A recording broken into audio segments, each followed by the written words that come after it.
Most people think they understand what capitalism is built on. Free markets, minimal government. The idea that if everyone simply chases their own self-interest, society will somehow balance itself out.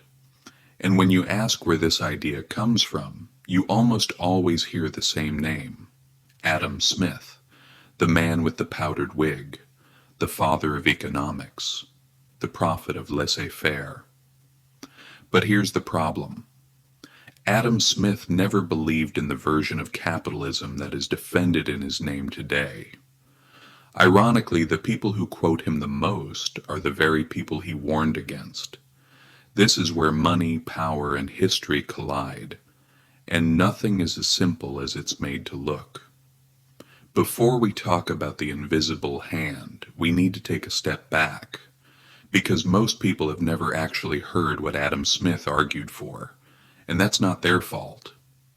Over the last century, a massive economic mythology was built around his name, repeated so often that it now feels like common sense. The story goes like this. The state should stay out of the economy. Markets should be left alone. Competition creates prosperity for everyone.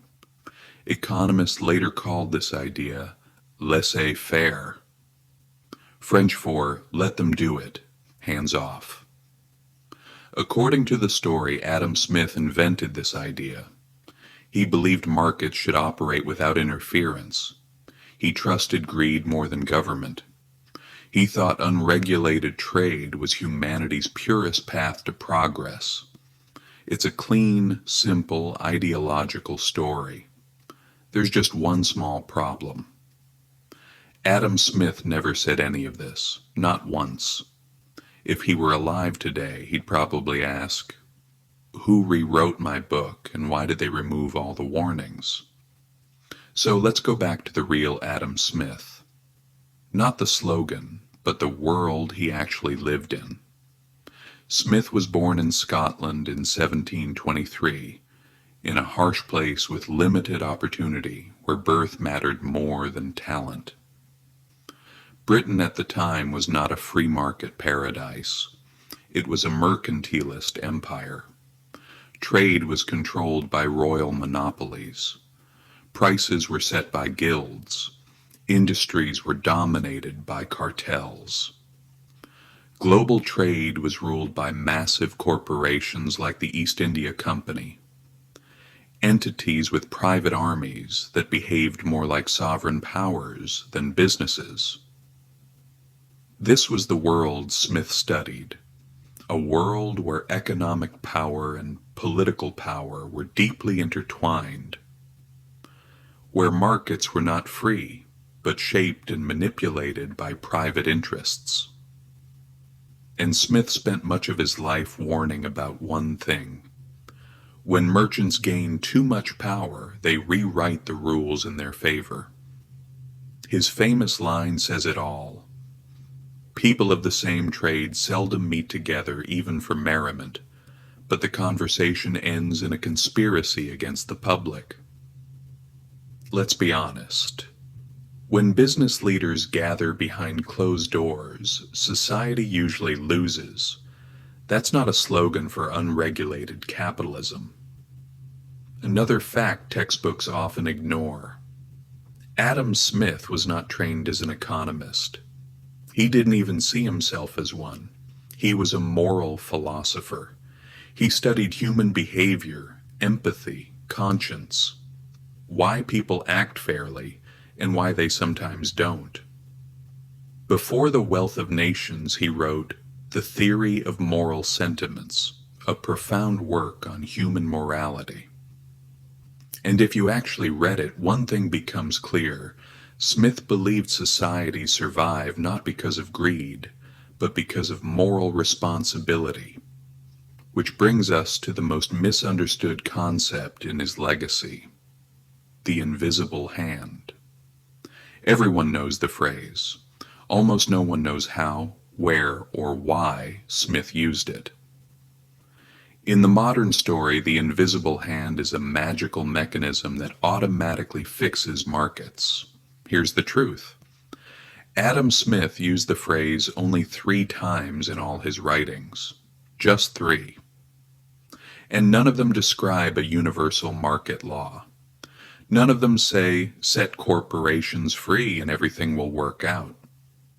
None of them argue that deregulation leads to prosperity. In fact, they suggest the opposite. For Smith, the invisible hand was not a rule, but an exception. A rare moment where flawed human behavior accidentally produces a good outcome.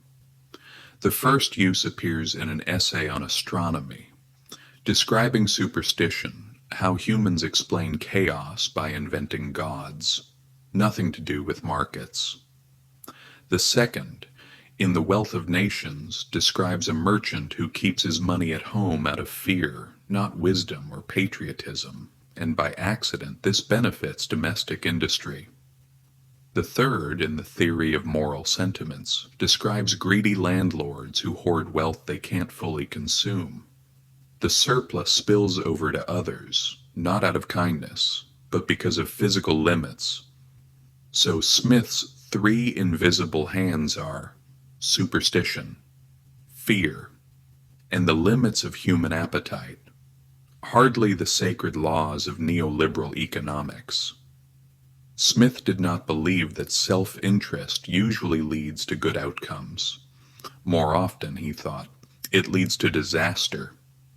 The Wealth of Nations was not written to praise markets, but to explain how they break, how monopolies form, how cartels fix prices, how corporations capture the state.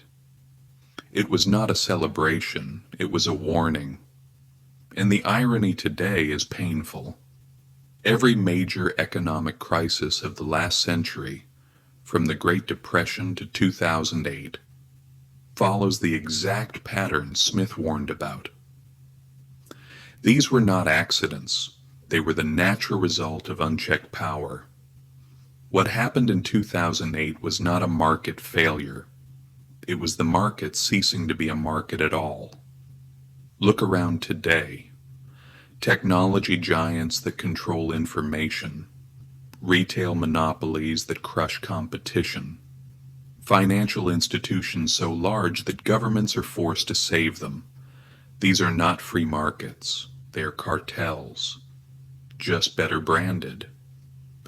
Blind faith in the invisible hand now looks less like economics and more like superstition, exactly what Smith criticized in its first use. The truth is simpler and more uncomfortable. Markets do not create justice on their own. Power does not limit itself. Greed, when unleashed, consumes everything. Adam Smith never said the invisible hand would save us. He said we would have to save ourselves. History doesn't repeat itself, but if you don't understand it, it will still crush you. If this gave you a new perspective, subscribe.